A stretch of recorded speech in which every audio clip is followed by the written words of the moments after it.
August 7, 1942 dawned with deceptive calm over the Solomon Islands as Lieutenant Commander Yamamoto Kenji adjusted his flight goggles and prepared for what he believed would be another routine patrol.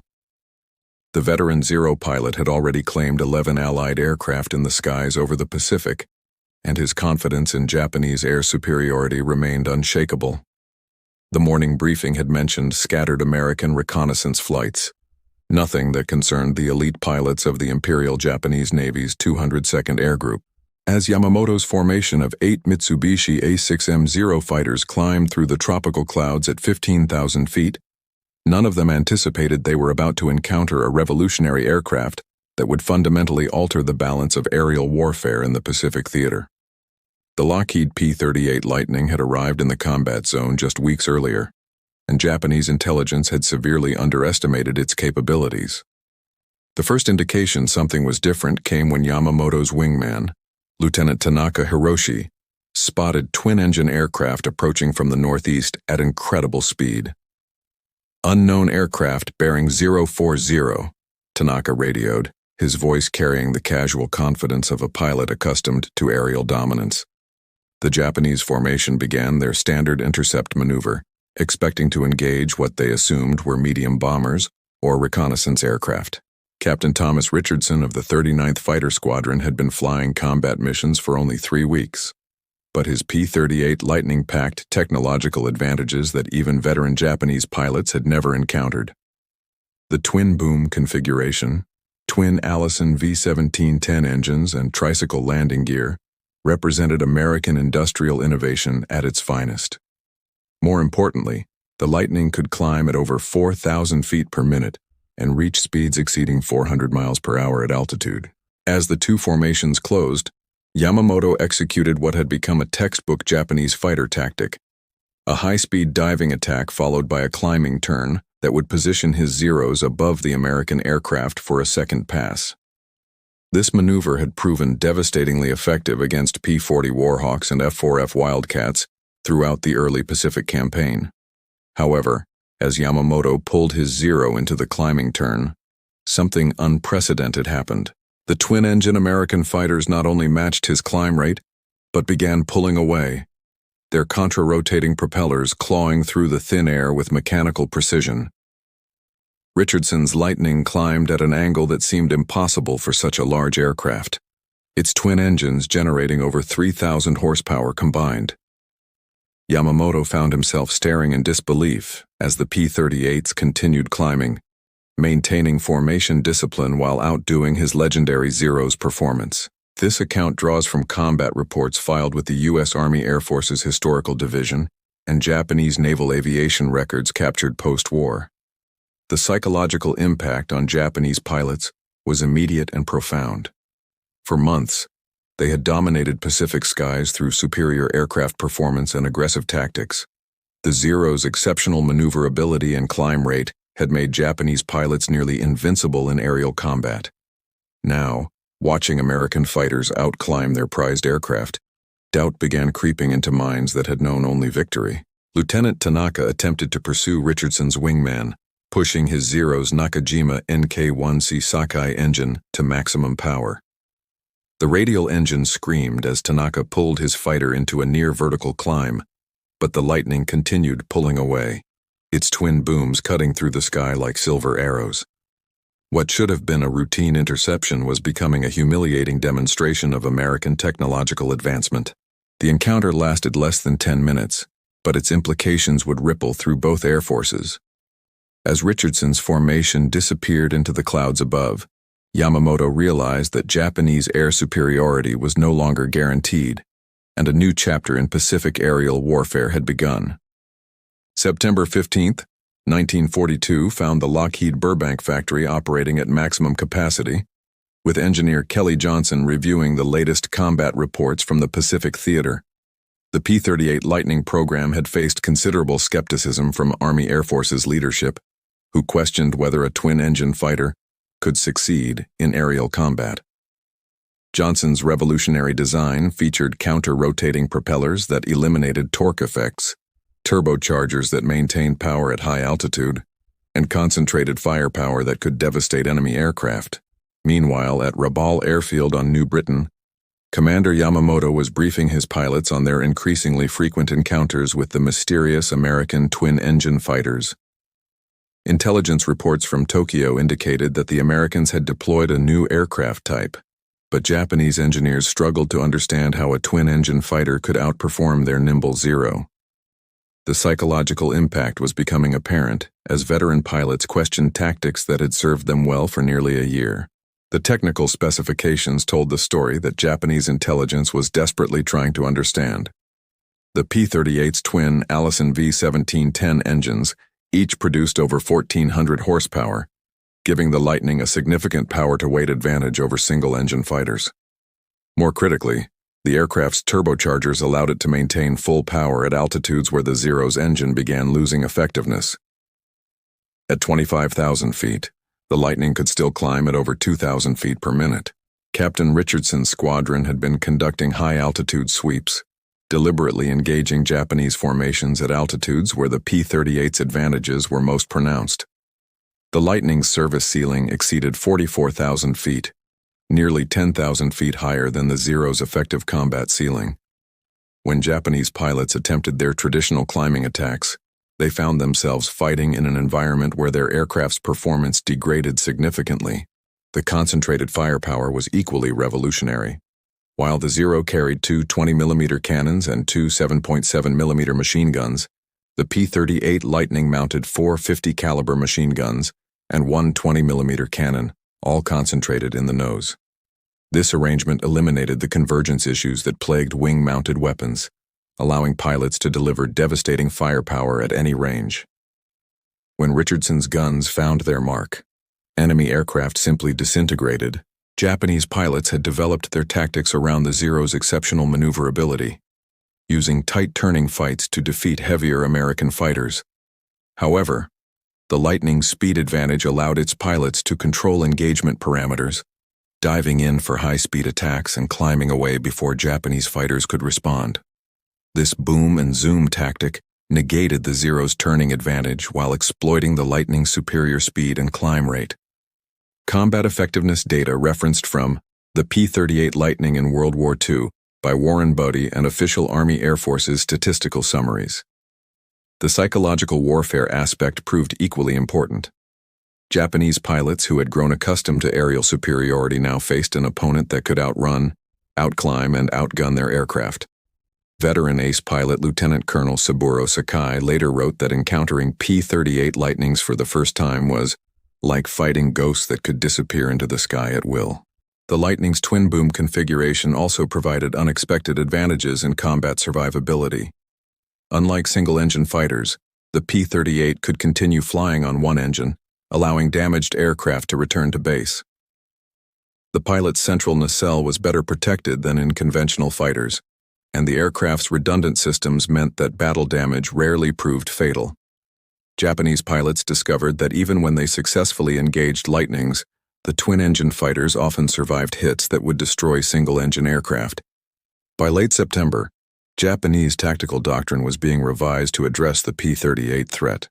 However, the fundamental performance advantages of the Lightning meant that Japanese pilots were forced to avoid high-altitude combat, surrendering control of the upper sky to American forces. This tactical retreat marked the beginning of Japanese air power's decline in the Pacific. April 18, 1943 would become one of the most significant dates in Pacific theater aviation history, though Lieutenant Rex Barber had no way of knowing this as he strapped into his P-38 Lightning at Henderson Field on Guadalcanal. The highly classified mission briefing had outlined an unprecedented opportunity. Intelligence sources had provided the exact flight path of Admiral Isoroku Yamamoto, architect of the Pearl Harbor attack and commander-in-chief of the Japanese Combined Fleet. Major John Mitchell commanded the 18-plane Lightning formation, tasked with what would become known as Operation Vengeance. The mission required precise timing and navigation over 600 miles of open ocean to intercept Yamamoto's transport aircraft near Bougainville. Only the P-38 Lightning possessed the range, speed, and firepower necessary for such an ambitious undertaking. The twin-engine fighters would fly at wave-top level to avoid Japanese radar, then climb rapidly for the intercept. Japanese intelligence had grown increasingly concerned about P-38 operations throughout early 1943. Combat reports consistently described American twin-engine fighters that could appear without warning, strike with devastating effectiveness, and disappear before Japanese forces could respond. Admiral Yamamoto himself had reviewed these reports with growing concern, recognizing that American industrial capacity was producing aircraft that threatened Japanese air superiority. The Lightning formation departed Henderson Field at precisely 700 hours, maintaining strict radio silence as they flew northwest toward their target. Mitchell's navigation was masterful, accounting for wind drift and fuel consumption over the extended overwater flight. The P-38's fuel capacity of 410 gallons in internal tanks, plus optional drop tanks, provided the endurance necessary for such long-range missions, capabilities that single-engine fighters simply could not match. Meanwhile, Admiral Yamamoto's Betty bomber formation was approaching Balala Airfield on schedule, escorted by 6 Zero fighters commanded by Chief Petty Officer Shoichi Sugita. The Japanese formation flew at medium altitude, following established air corridors that had been considered secure. None of the Japanese aircrew suspected that American intelligence had broken their naval codes and was tracking their movements with precision timing. At 1135 hours, the two formations converged in the skies over southern Bougainville. The P-38 Lightnings had climbed from sea level to interception altitude in minutes, their twin turbochargers maintaining full power throughout the ascent. Lieutenant Barber and Captain Thomas Lanphier led the attack element, while Major Mitchell's group engaged the Zero escorts in a classic example of tactical coordination. Mission details verified through official Army Air Forces records and post-war interviews with surviving participants. The engagement lasted less than 10 minutes but changed Pacific War dynamics permanently. Barber's Lightning caught up with Yamamoto's Betty bomber as it attempted to escape at low altitude, the P-38's superior speed making the outcome inevitable. The concentrated firepower of 450 caliber machine guns and one 20mm cannon shredded the Japanese bomber, sending it crashing into the jungle below, with Japan's most brilliant naval strategist aboard. Chief Petty Officer Sugita's Zero fighters attempted to intercept the attacking Lightnings, but found themselves outmaneuvered by aircraft that could dictate engagement terms through superior performance. The P-38s could accelerate away from pursuing Zeros, climb beyond their effective ceiling, and return for additional attacks at will. Japanese fighter tactics that had proven successful against earlier American aircraft types were rendered obsolete by the Lightning's performance envelope. The psychological impact on Japanese forces was immediate and profound. Admiral Yamamoto had been considered irreplaceable, and his death demonstrated that even the highest-ranking Japanese officials were vulnerable to American airpower. More significantly for combat pilots, the mission proved that P-38 Lightnings could strike anywhere within their operational radius with impunity. The successful intercept mission marked a turning point in Pacific air warfare, demonstrating capabilities that fundamentally altered Japanese strategic planning and tactical doctrine for the remainder of the war. October 25, 1942, transformed Henderson Field into the epicenter of a revolution in aerial combat tactics, as Major Richard Bong prepared his P-38 Lightning for another morning patrol over the contested Solomon Islands. The young pilot from Wisconsin had arrived just weeks earlier, but his aggressive flying style and the Lightning's superior performance were already generating impressive results against veteran Japanese aircrew who had dominated Pacific skies since Pearl Harbor. The battle for Guadalcanal had become a grinding war of attrition, with both sides committing their best aircraft and pilots to secure control of Henderson Field. Japanese forces launched daily raids from Rabaul, sending formations of Betty bombers escorted by experienced Zero pilots who had cut their teeth over China and Southeast Asia.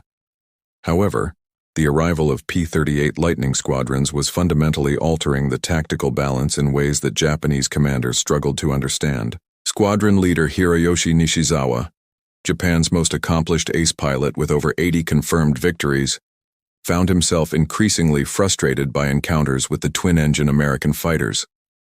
The Zero's legendary maneuverability meant nothing when enemy aircraft could climb away at angles that seemed to defy physics. Nishizawa's tactical expertise, honed through years of combat experience, was being neutralized by American technological superiority. The Lightning's twin Allison engines generated combined horsepower that allowed sustained climb rates of over 4,000 feet per minute, performance that astounded Japanese pilots accustomed to energy fights, where their aircraft held decisive advantages.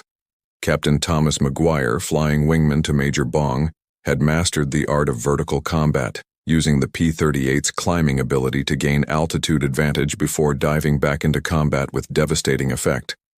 Japanese bomber formations approaching Henderson Field now faced a nightmare scenario. Intercepting fighters that could climb to their altitude faster than the bombers could take evasive action, then deliver concentrated firepower that could destroy aircraft with single bursts. The Betty bombers' unarmored fuel tanks made them particularly vulnerable to the Lightning's quad 50 caliber machine guns, which could ignite aviation fuel from distances that kept American pilots safely outside defensive gunner range. Weather conditions over Guadalcanal often featured towering cumulus clouds that reached altitudes exceeding 30,000 feet. P-38 pilots learned to use these formations as tactical advantages, hiding in cloud layers before emerging above Japanese formations for high-speed diving attacks.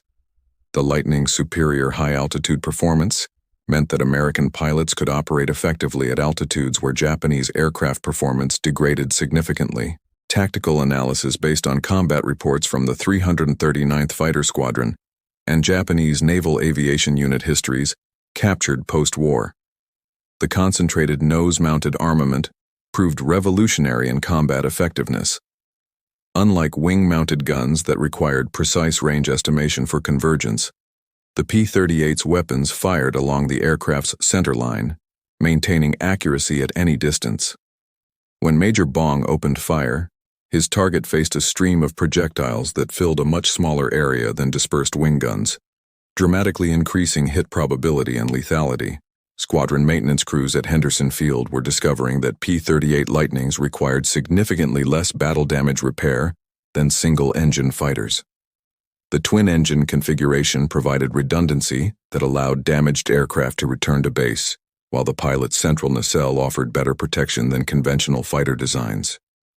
Aircraft that would have been total losses in single-engine fighters were returning for repair and subsequent combat missions. Japanese intelligence reports from late October described increasingly desperate tactical recommendations. Zero pilots were advised to avoid high-altitude combat entirely, surrendering the upper atmosphere to American forces rather than engaging in fights they could not win. This tactical retreat represented a fundamental shift in Pacific air warfare, as Japanese forces acknowledged their inability to contest American air superiority above 25,000 feet. The psychological impact extended beyond individual engagements. Japanese pilot morale began declining as veteran aircrew realized their aircraft could no longer guarantee survival through superior performance. The invincibility complex that had sustained Japanese air power through the early Pacific campaign was crumbling under repeated encounters with aircraft that could outperform their prized Zero fighters in virtually every category, except low-altitude maneuverability. November 12, 1942, brought disturbing intelligence reports to Colonel Minoru Genda's desk at Combined Fleet Headquarters as the brilliant Japanese air strategist reviewed mounting combat losses throughout the Pacific theater. German aviation journals had begun referring to the American twin-engine fighter as der Gabelschwanz-Teufel, the fork-tailed devil, and similar reports from Japanese pilots described encounters with aircraft that seemed to possess supernatural performance capabilities. Technical intelligence gathered from damaged P-38 Lightning components told a story that Japanese engineers found difficult to accept. The aircraft's turbocharger system maintained sea-level power output at altitudes exceeding 25,000 feet, performance that Japanese radial engines could not match. More troubling were reports of Lightning formations operating at altitudes above 35,000 feet, heights where Japanese aircraft could barely maintain controlled flight. Lieutenant Commander Tetsuzo Iwamoto, commanding the crack 251st Air Group at Rabaul, had lost 6 experienced pilots to P-38 encounters in just 2 weeks. Combat reports described American fighters that could accelerate away from pursuing Zeros at any altitude, climb vertically while maintaining formation discipline, and deliver firepower that could destroy aircraft with brief bursts. Iwamoto's tactical briefings increasingly focused on avoiding, rather than engaging, the twin-engine opponents. The Lightning's operational radius was proving equally problematic for Japanese strategic planning. Single-engine fighters required forward bases within 200 miles of their targets, limiting tactical flexibility and requiring extensive logistics support. P-38 squadrons could operate from bases over 400 miles from combat zones, striking without warning and returning before Japanese forces could mount effective responses. Captain Charles MacDonald's 475th Fighter Group had perfected long-range sweep tactics that exploited the Lightning's endurance advantages. Flying at economical cruise settings, P-38 formations could patrol for over 6 hours, covering vast areas of ocean and striking Japanese aircraft wherever they were encountered. These extended operations forced Japanese commanders to assume that American fighters could appear anywhere within a 1,000-mile radius of Allied bases. The twin-boom configuration was generating psychological effects beyond its technical advantages. Japanese pilots reported that the unusual silhouette was instantly recognizable at extreme distances, often causing immediate tactical withdrawals before engagement. The distinctive engine sound of counter-rotating propellers became a harbinger of doom for Japanese bomber formations, as aircrew learned to associate the mechanical harmony with devastating attacks. Intelligence assessments referenced from captured Japanese naval documents and German aviation technical reports from the period. Manufacturing quality represented another dimension of American technological superiority that Japanese analysts struggled to comprehend. P-38. Lightnings demonstrated remarkable consistency in performance, with individual aircraft varying little from published specifications. Japanese aircraft production suffered from material shortages and quality control issues that created significant performance variations between supposedly identical aircraft. The Lightning's advanced systems integration reflected American industrial sophistication that Japanese manufacturers could not match. Turbocharger controls, propeller governors, engine management systems, and armament all operated through coordinated mechanisms that reduced pilot workload while maximizing combat effectiveness. Japanese pilots flying complex aircraft like the Kawasaki Ki-61, Tony found themselves overwhelmed by manual system management when engaging Lightnings that seemed to fly themselves. Combat photography began revealing the extent of Lightning firepower effects on Japanese aircraft. Betty bombers struck by concentrated .50 caliber fire showed damage patterns that indicated projectile impacts within confined areas, unlike the dispersed hits typical of wing-mounted weapons.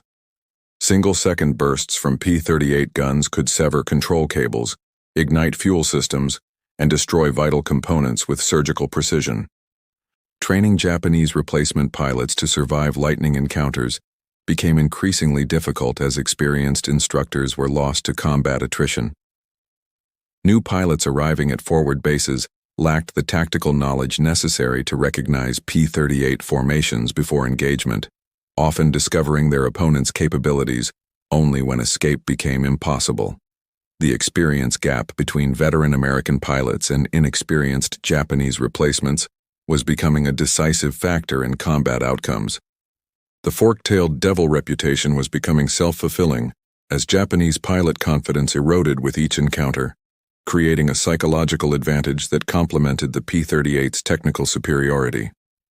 January 8, 1943 marked a pivotal moment in Pacific aerial warfare as Captain Robert Johnson climbed his P-38 Lightning to 38,000 feet above New Guinea, an altitude where Japanese aircraft could barely maintain controlled flight, while his twin turbocharged Allisons continued generating full power. The morning's intelligence briefing had identified a high-altitude reconnaissance mission by Japanese forces, providing an opportunity to demonstrate the Lightning's superiority in the stratosphere. Japanese technical teams at Nakajima Aircraft Company had been desperately attempting to develop high-altitude variants of their existing fighter designs, but fundamental engineering limitations prevented their radial engines from matching American turbocharger technology. The Nakajima Ki-84 Hayate represented their most advanced effort, yet even this sophisticated fighter could not operate effectively above 28,000 feet where P-38 Lightnings performed routine combat missions. The turbocharger system that gave Lightnings their high-altitude advantages represented American engineering at its finest. General Electric's sophisticated exhaust-driven compressors maintained sea-level air pressure in the engine intake systems, allowing full-power operation at altitudes where naturally aspirated engines lost 70% of their output. This technology required precision manufacturing tolerances that Japanese industry could not achieve with wartime material shortages.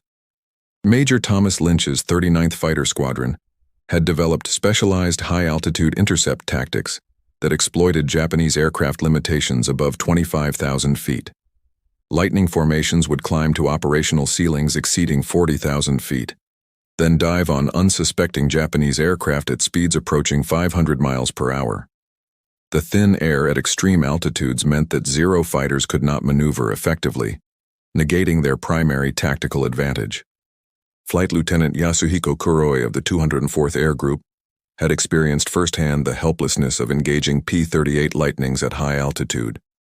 His Zero's controls became mushy and unresponsive above 26,000 feet, while American fighters continued performing aerobatic maneuvers that seemed impossible in the rarefied atmosphere.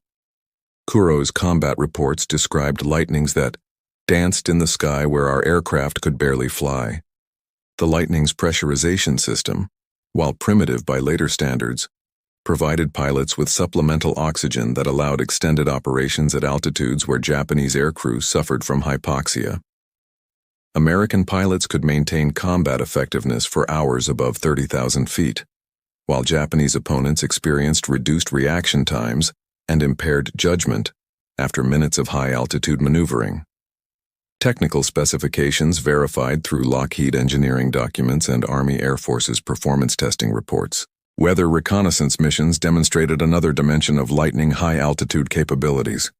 P-38 squadrons could climb above tropical storm systems that grounded other aircraft types, conducting surveillance and combat operations in atmospheric conditions that Japanese forces considered impossible for fighter operations. This all-weather capability provided American commanders with tactical advantages during monsoon seasons, when Japanese aircraft remained grounded. The concentrated armament proved even more effective at high altitude, where target aircraft could not maneuver to avoid incoming fire. Lightning pilots learned to position themselves above enemy formations, then dive to attack speeds that made evasion impossible. The quad 50 caliber machine guns and single 20mm cannon delivered devastating firepower bursts that could destroy multiple targets during single attack runs. Japanese bomber formations attempting high-altitude missions found themselves completely vulnerable to Lightning intercepts. Betty bombers at their service ceiling of 27,000 feet were sitting targets for P-38s operating 5,000 feet higher. The bombers could neither outrun nor outclimb their attackers, while their defensive armament could not effectively engage aircraft diving from above at extreme speeds. Pilot training programs at American bases emphasized high-altitude combat techniques that Japanese forces could not replicate. Lightning pilots practiced formation flying, gunnery, and tactical maneuvers at altitudes where their opponents' aircraft became nearly uncontrollable. This specialized training created a generation of American pilots who viewed the stratosphere as their natural combat environment. The psychological impact of high-altitude dominance extended beyond individual engagements, as Japanese strategic planners realized that entire altitude bands had been surrendered to American air power, fundamentally altering Pacific theater tactical possibilities. March 23, 1943 witnessed Captain Charles Lindbergh conducting classified high-speed flight tests in a P-38 Lightning over the Aleutian Islands, pushing the twin-engine fighter to its absolute performance limits while Japanese intelligence analysts struggled to understand reports of American aircraft achieving speeds that their own designs could not match. The famous aviator's technical expertise was contributing to Lightning operational improvements that would further expand American tactical advantages. Japanese aircraft designers at Mitsubishi had recognized that speed was becoming the decisive factor in Pacific air combat, but fundamental design limitations prevented their fighters from matching P-38 performance. The Zero's lightweight construction that provided exceptional maneuverability also limited its ability to achieve high speeds without structural failure. Dive speeds exceeding 400 miles per hour risked wing flutter that could destroy the aircraft in flight. The Lightning's robust construction allowed sustained high-speed operations that Japanese aircraft could not match. Twin-boom design distributed structural loads more effectively than conventional configurations, while the central nacelle protected the pilot from the extreme forces generated during high-speed maneuvering.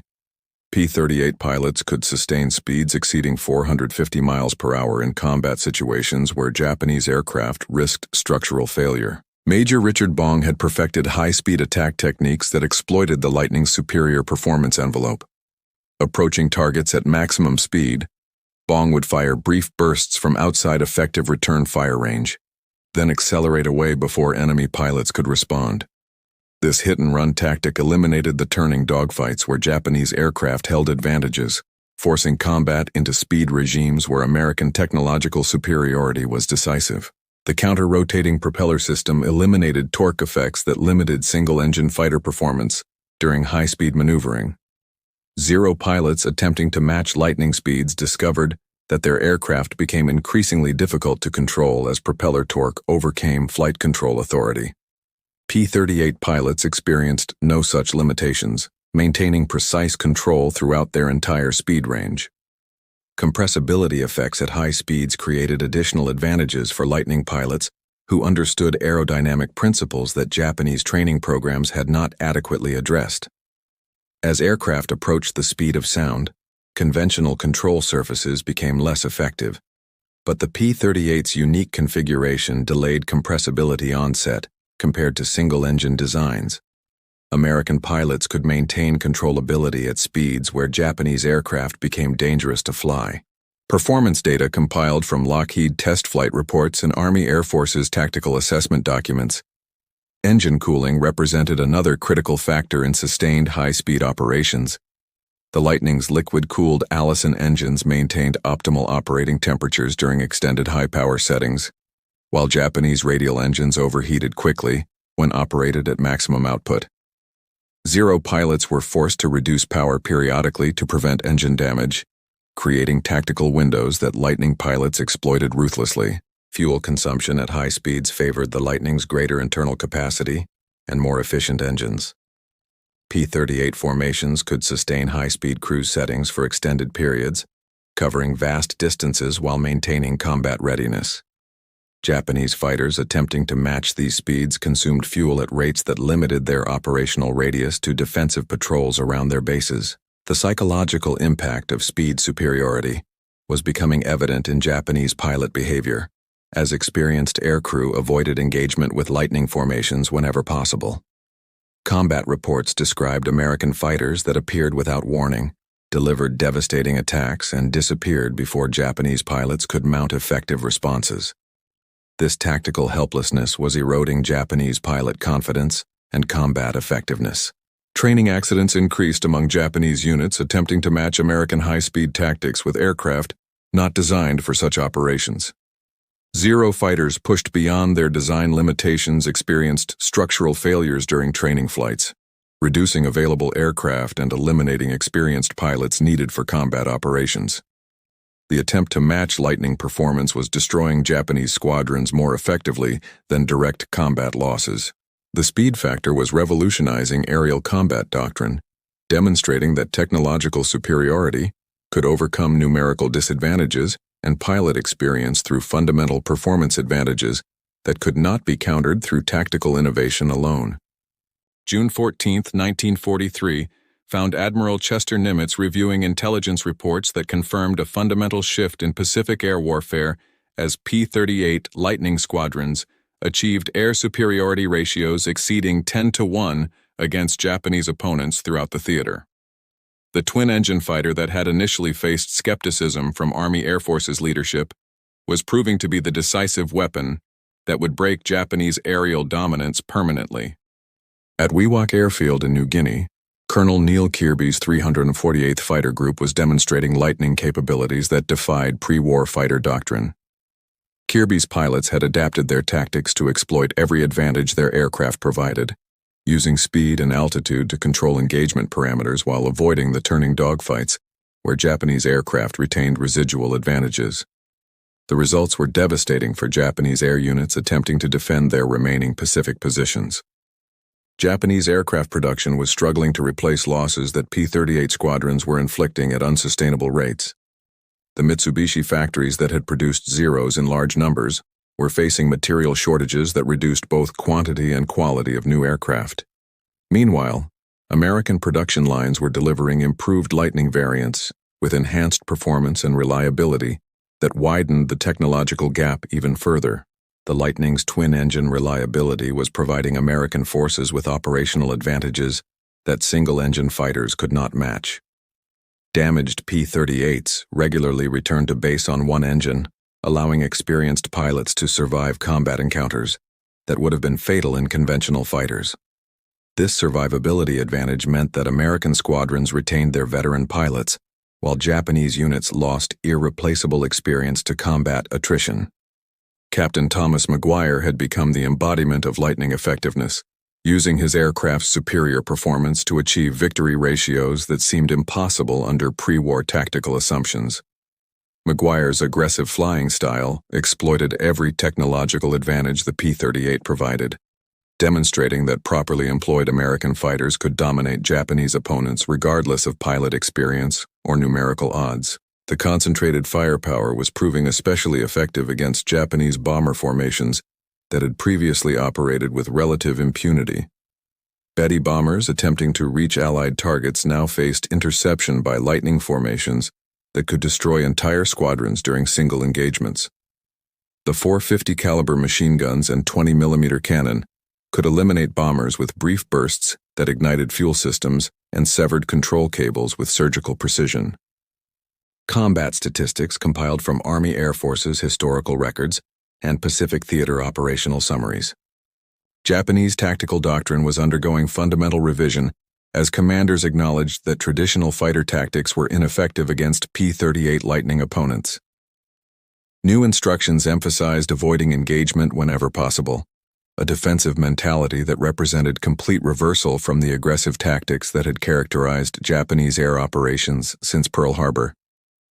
This psychological defeat was as significant as the technological obsolescence of Japanese aircraft. The Lightning's operational radius was enabling American air power to strike targets that had previously been beyond fighter range. Japanese bases throughout the Pacific found themselves under constant threat from P-38 formations that could appear without warning, destroy aircraft and facilities, and return to distant bases before effective response could be organized. This extended reach was forcing Japanese forces into defensive positions that surrendered strategic initiative to American commanders. Weather independence provided another crucial advantage as P-38 squadrons continued operations during monsoon conditions that grounded Japanese aircraft. The Lightning's instrument flying capabilities and structural integrity allowed combat missions during tropical storms and low visibility conditions that Japanese pilots considered impossible for fighter operations. This all-weather capability maintained pressure on Japanese forces regardless of seasonal weather patterns. Training programs at American bases were producing Lightning pilots faster than Japanese factories could replace lost aircraft and aircrew. The technological advantages built into the P-38 meant that moderately experienced American pilots could defeat veteran Japanese aces flying superior aircraft in terms of traditional fighter virtues. Raw numbers were combining with technological superiority to create an overwhelming advantage that Japanese forces could not counter through tactical innovation or pilot skill alone.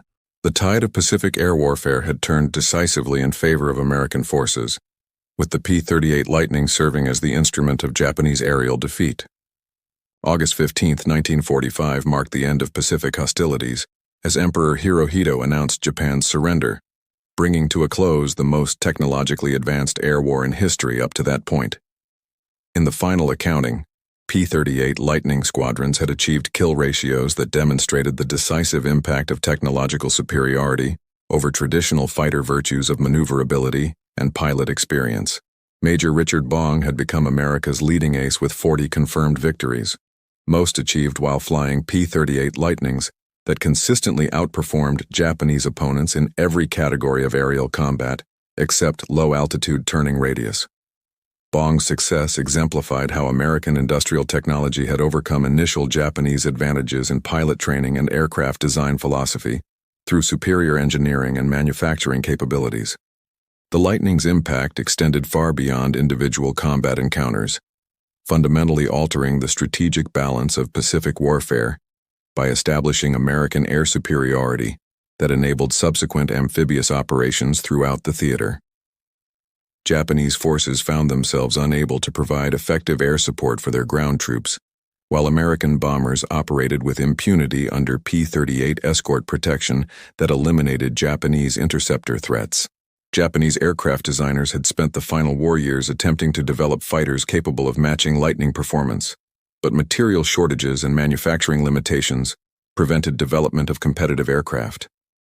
Projects like the Kawasaki Ki-100 and Mitsubishi A-7M Reppu represented sophisticated engineering efforts that arrived too late and in insufficient numbers to alter the fundamental technological imbalance that P-38 squadrons had established. The concentrated armament philosophy pioneered by the Lightning influenced post-war fighter design throughout the world, as aircraft manufacturers recognized the advantages of nose-mounted weapons over wing-mounted gun installations. The precision and lethality demonstrated by P-38 pilots established new standards for fighter armament that would persist through the jet age and beyond. Twin-engine fighter concepts that had been considered impractical before the war gained acceptance as the Lightning proved that properly designed multi-engine aircraft could outperform single-engine opponents through superior power-to-weight ratios and system redundancy. This lesson influenced development of aircraft like the de Havilland Hornet and Grumman Tigercat that applied Lightning principles to post-war fighter design. Historical assessment based on comprehensive analysis of Pacific theater combat records and post-war technical evaluations. The psychological impact on Japanese aviation persisted long after the war's conclusion, as former pilots acknowledged that encountering P-38 Lightnings had fundamentally altered their understanding of aerial combat.